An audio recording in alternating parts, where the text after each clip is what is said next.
Hi guys on Instagram, and we are going to be live on Facebook too very soon, or unless we're already live. I think we're good. Awesome. I'm Dr. Chellam from Holistic and Integrative Center of Novi, and this is Marina, our nutrition coach.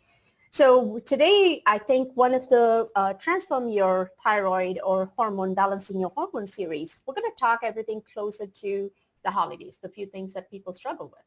Halloween is next week. I know.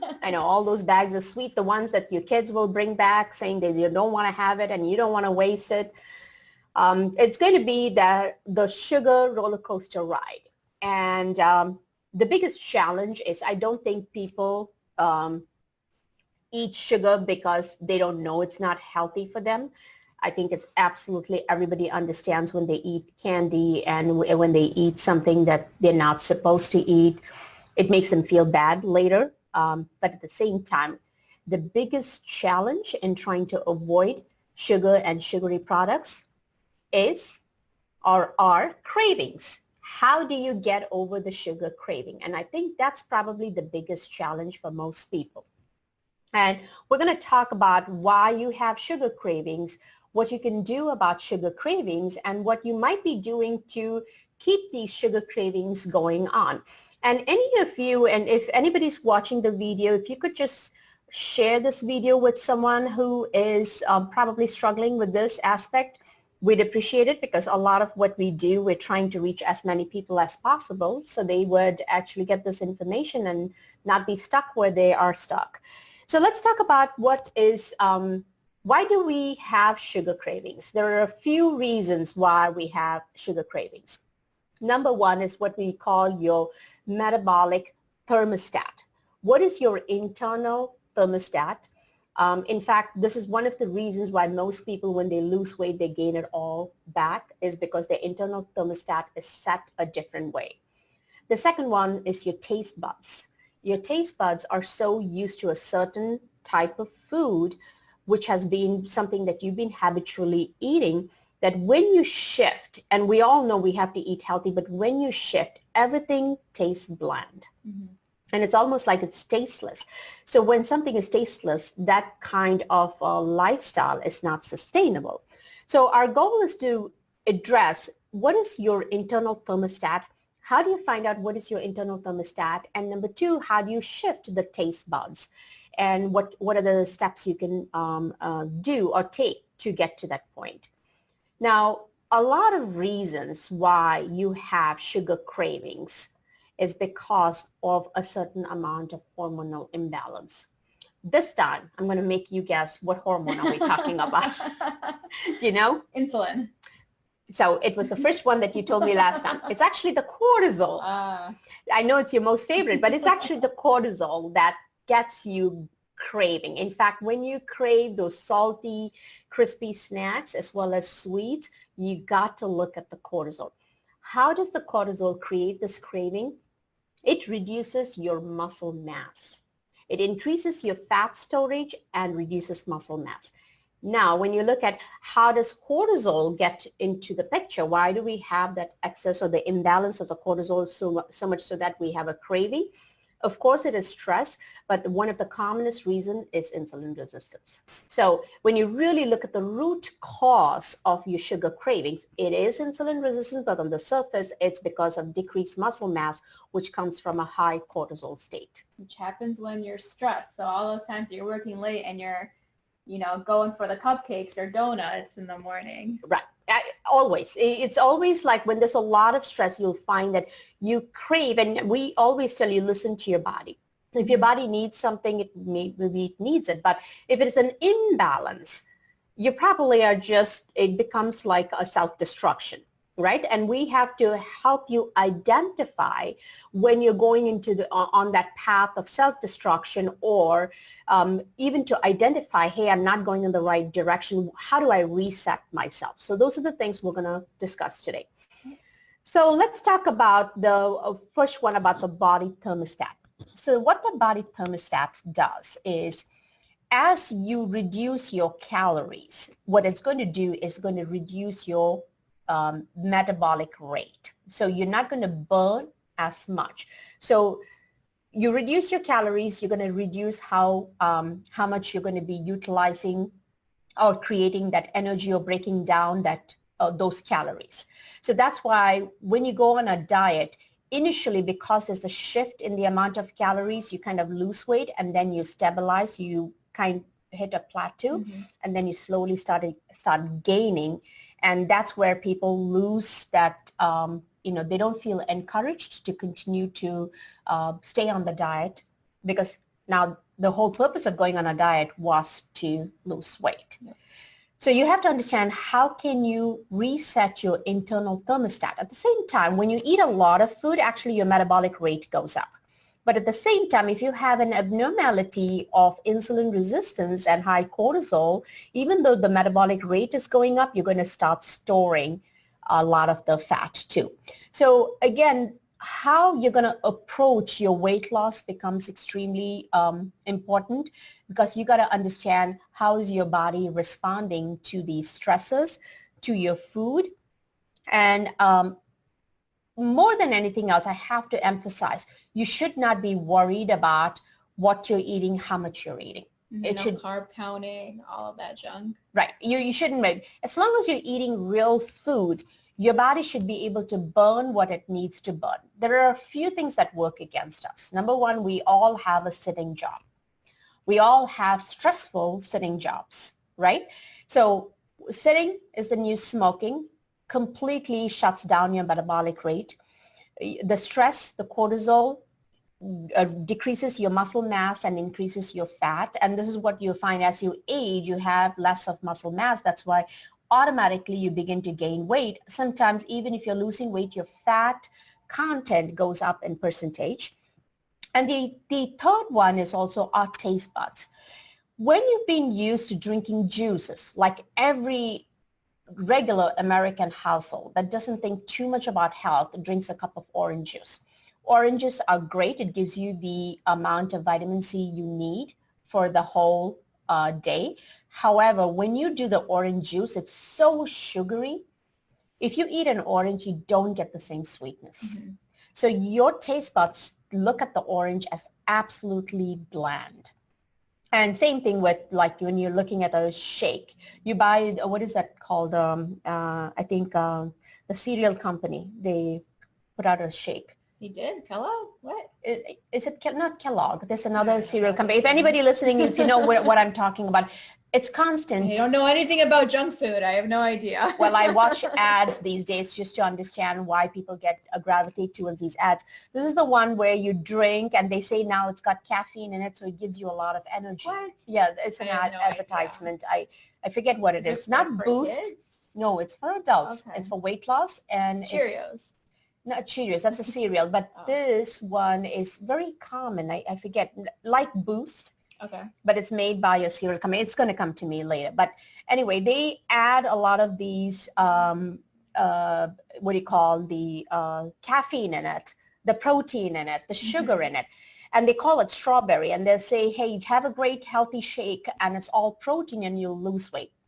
And we've gone on this protein diet for, I don't know, forever, right? The paleo diet, the Atkins before that. And then the low carb diet, everything they twist and turn and make it protein. Now it's ketogenic. Yeah, it's ketogenic. And again, it's still a high protein diet if you do it raw. They're not doing pretty much fat. But getting back to what happens when you eat too much of protein, initially you lose weight. However, after some time you gain weight on a paleo diet or the high protein diet, unless you're a man. Men have different hormones, right?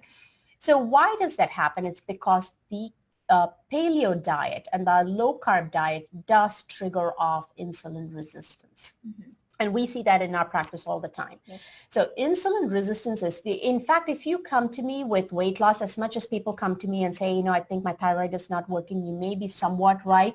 But ultimately, it is insulin resistance that is causing you having that difficulty losing weight, particularly intra-abdominal fat. So how do we shift that insulin resistance? This is where the next aspect of it is the gut bacteria. You see how everything comes down to the gut? In functional medicine, if I can fix your gut, I fix everything else.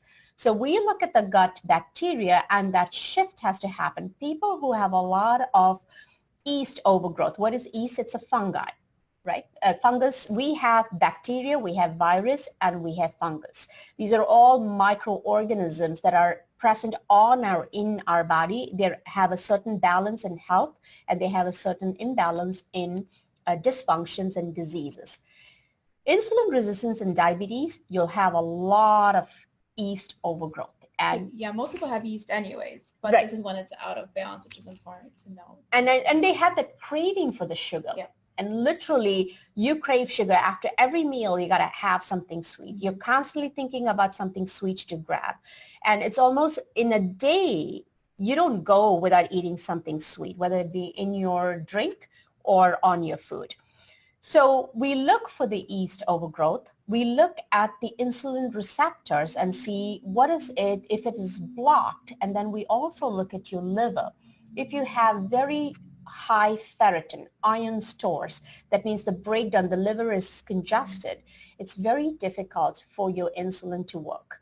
We think what insulin does, at least this is what everybody thinks, when you have insulin, your sugars go down because all of the sugar goes in. Actually, what insulin does is it basically prevents the liver from dumping sugar into the bloodstream. Mm-hmm. It's more a dumping process. And so when the liver is congested, it is probably just not doing a good job of holding on to the sugar. It's just the place is flooded with sugar. And the more sugar you have, the more insulin resistance you get. And it becomes a vicious cycle because the insulin goes really high to push all that sugar down. And then when it gets really little too low, you get hungry, you get high, and you're going up and down, yo-yoing. Mm-hmm. So when you have a problem with sugar, we have to talk about changing your taste buds, increasing your muscle mass. These are the two things that we have to do. So the question comes, how do I do it? I hate exercise. How do I improve my muscle mass? And this is where shifting your diet to feed the good bacteria in your gut becomes very important. There's a physician, his name is Dr. Matthew Weiner. Weiner. I have no idea how to I always get confused with those names. Yeah, I know. Sorry if ever anybody knows him, but he's a weight loss surgeon. And one of the books he wrote is a Pound of Cure. And really having done, because he works with the GI tract doing gastric bypasses, he noticed that when the only other way to reset the metabolic rate, increase muscle mass, is to change what you are eating. And he calls it a pound of cure because he says you got to eat a pound of vegetables a day. Mm-hmm. Now, it sounds very, very simple to eat a pound of vegetables a day.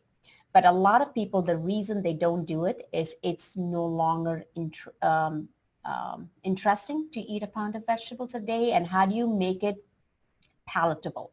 And this is where you need help.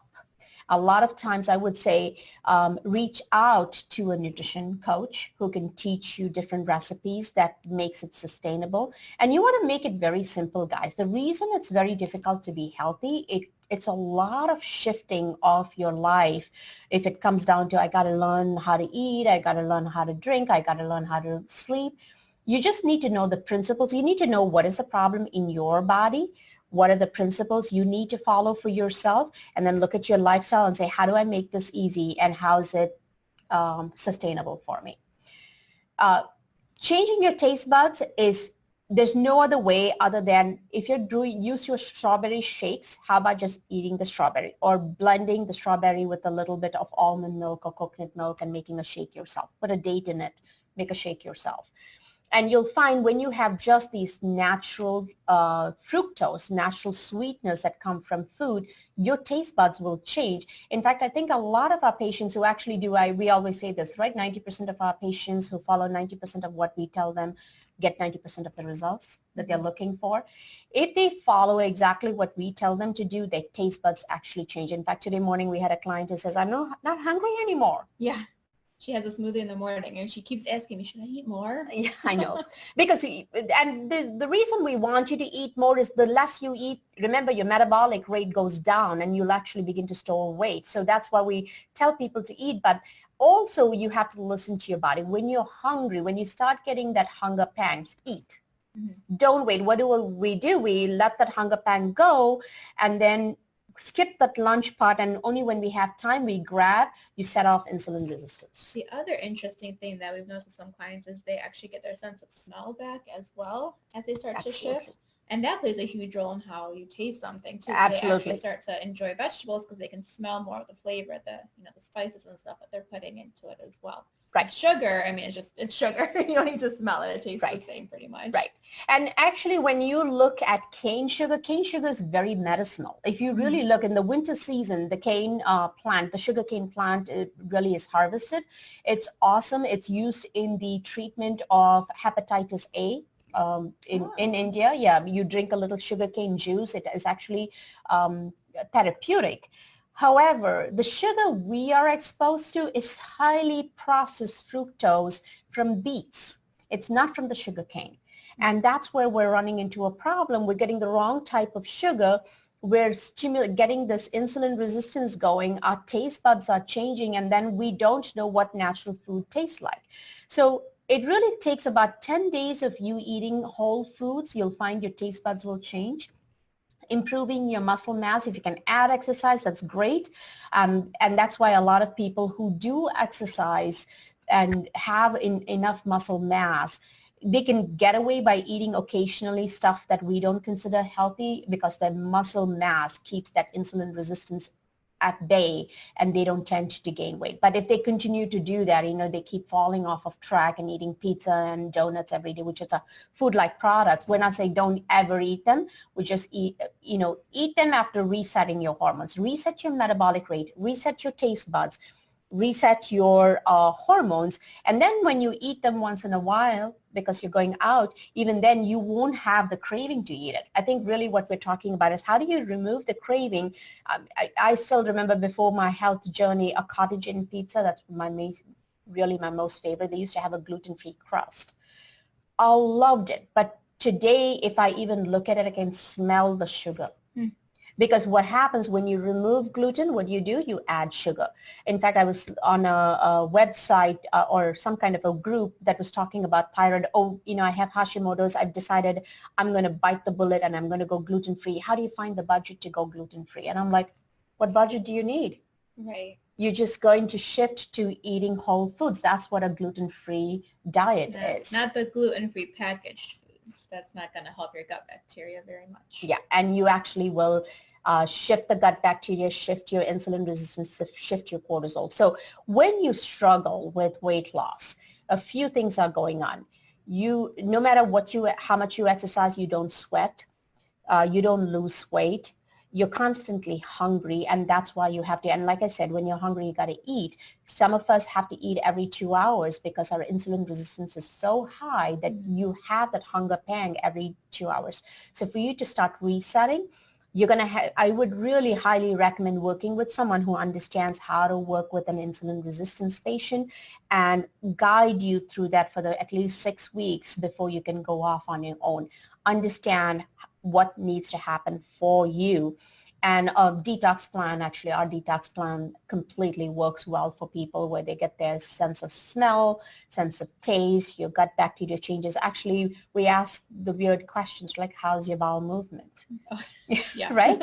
And and most people will say, it's completely changed. I didn't realize I was not having a regular or a good bowel movement before. So those are the things we look at. And remember, none of the hormone abnormalities happen in isolation. They are a part of trying to fix a dysfunction. So when you have a high cortisol, when you have high insulin, it's because you're trying to fix a dysfunction. It doesn't mean you need to get more hormones from outside. You got to figure out, what is my insulin resistance telling me? What is my high cortisol telling me? What do I need to shift? And a lot of times it may not be mental stress. It could be physical stress. It could be chemical stress. You're putting your body under so much of stress that it is having to create that increased blood sugars or increased sugar in your blood. So remember, insulin resistance is actually a mechanism by the body to protect itself from the excess glucose. What does insulin resistance means? Your body says, every cell in your body says, I don't need more glucose. It's just refusing to listen to the insulin, so it's resisting the insulin. When it does that, the sugar accumulates in the blood. When the sugar accumulates in the blood, the cortisol goes up because the body's panicking. It's saying, I have all this acid. Remember, glucose becomes acid in your blood. That's why you have heart disease and diabetes. It becomes an acid that blows out your blood vessels. Cortisol goes up. It says, I'll take care of this glucose. It takes all the glucose, converts it into what we call as triacylglycerols, or what you call triglycerides, into these fat cells. These fat cells get stored in your stomach, and that stomach cells produces leptin and adiponectin, which is a part of insulin resistance. The cycle just repeats itself. It's almost impossible to lose that weight unless you build muscle mass or remove the reason for insulin resistance and fix all the overgrowth of candida or fungus in your gut. And one thing to point out is you're saying, build muscle mass. It's important not to go out and work out like crazy. That's actually going to shoot up your cortisol even more, and it's going to be counterproductive. So when we're saying build muscle mass, do it in the kitchen. Eat your vegetables at every meal, and that's actually going to help you way more than going into the gym at first, and then you can start, lifting weights helps. Lifting weights is only done for 15 minutes when you start off. Right. It's not a 3-hour, 4-hour process, which is what an hour of cardio. Yes, an hour of cardio actually increases your cortisol. Mm-hmm. And that's where a lot of people become resistant to weight loss, because now they're running and the body, it doesn't know whether you're running from a tiger or a lion, and so it increases your cortisol, so you actually gain weight. And you'll find this long distance runners are thin all over, but they have this 2-inch belly fat because their body is constantly stimulating the cortisol by the running. Mm-hmm. So shifting your hormones has to begin in the kitchen. And knowing what to do for your specific body and for your specific body type is where you need help with the testing and with working with somebody who's a professional. We invest in a lot of things. Invest in your health, whatever it may be, whether you're deciding to work with a yoga teacher or a nutritionist or a functional medical doctor. Don't go to your regular doctor and try to find out this. And nothing against regular doctors. I was one of those. We're not trained for that. Because for me, I remember putting my patients on a low-fat, high-exercise diet. Mm-hmm. And it's not sustainable. Nobody can work out unless that's your job, unless you're an actress or a model or a weightlifter or in the fitness industry.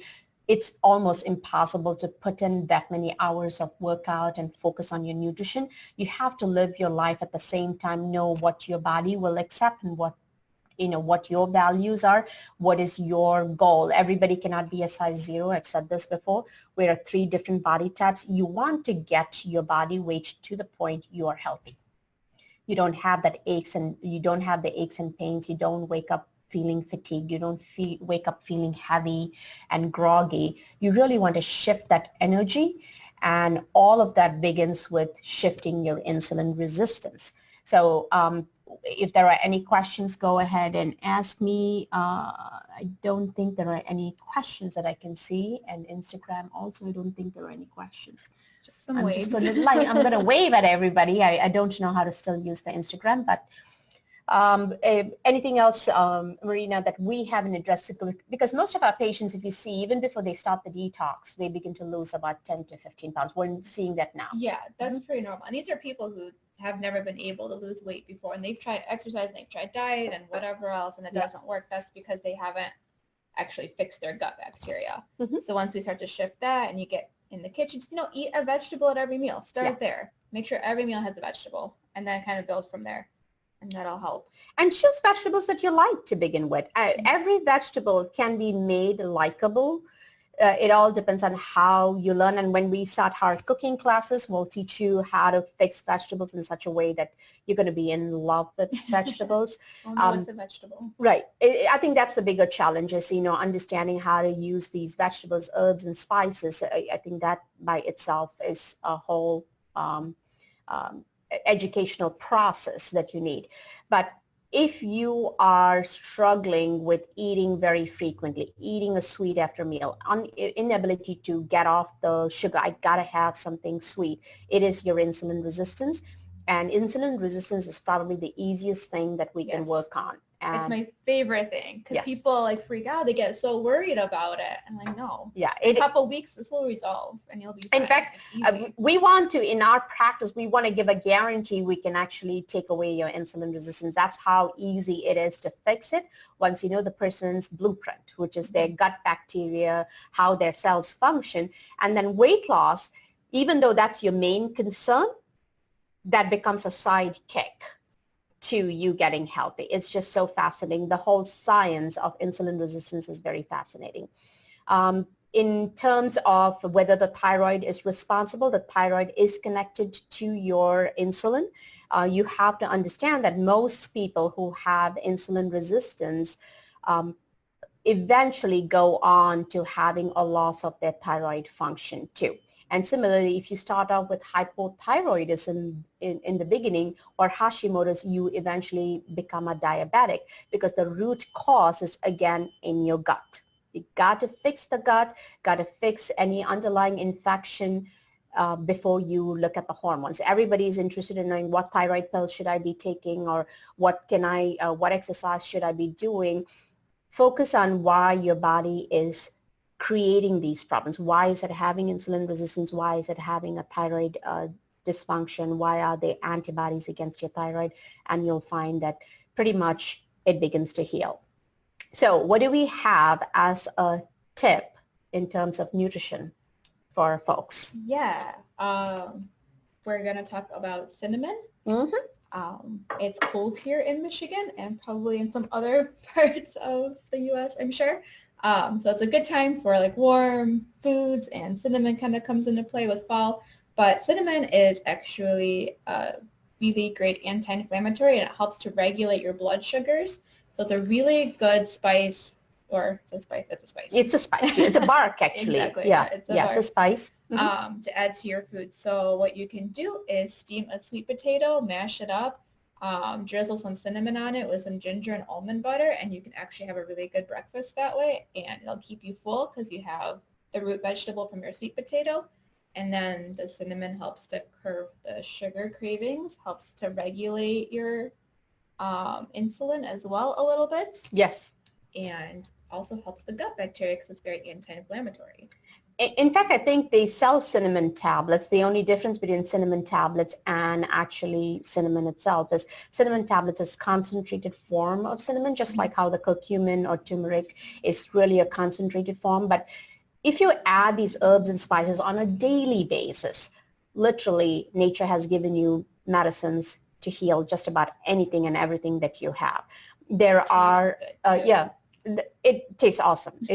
But some people may not. If you don't like cinnamon, the options for diabetes or insulin resistance or weight gain, there's another vegetable that in India they do this. See, the advantage for me is I get to see the part of Eastern, the traditional treatments too, is the juice of okra. Very difficult. Okra is not available during the winter season, but you can buy frozen okra, just paw it and juice the okra, and it does help with insulin resistance. I think cinnamon might taste better than okra Absolutely. juice. And For you those don't of you need don't a like, lot of cinnamon either. just a pinch. Half Yes. a teaspoon actually is the medicinal value. And Pam, cinnamon teas are a good option as well. That would work. You probably get a little bit less that way. So. But tea in general is good. Yes. All anti-cancer comes from teas. So if you do multiple teas in a day, you actually help your cells. Teas for some reason are very medicinal. That's also been shown in several studies. So any tea will be fine, but yeah, cinnamon tea is good. Yeah. So the only thing is, remember, any food that you eat on a regular basis, you may get your body sensitized to it. So switch up your foods a little. And that's why we give you an array of spices and array of vegetables that you can use. So just like we said, I don't know if any of you watched the last night webinar with Kim, our life coach, is really pretty much you want to plan.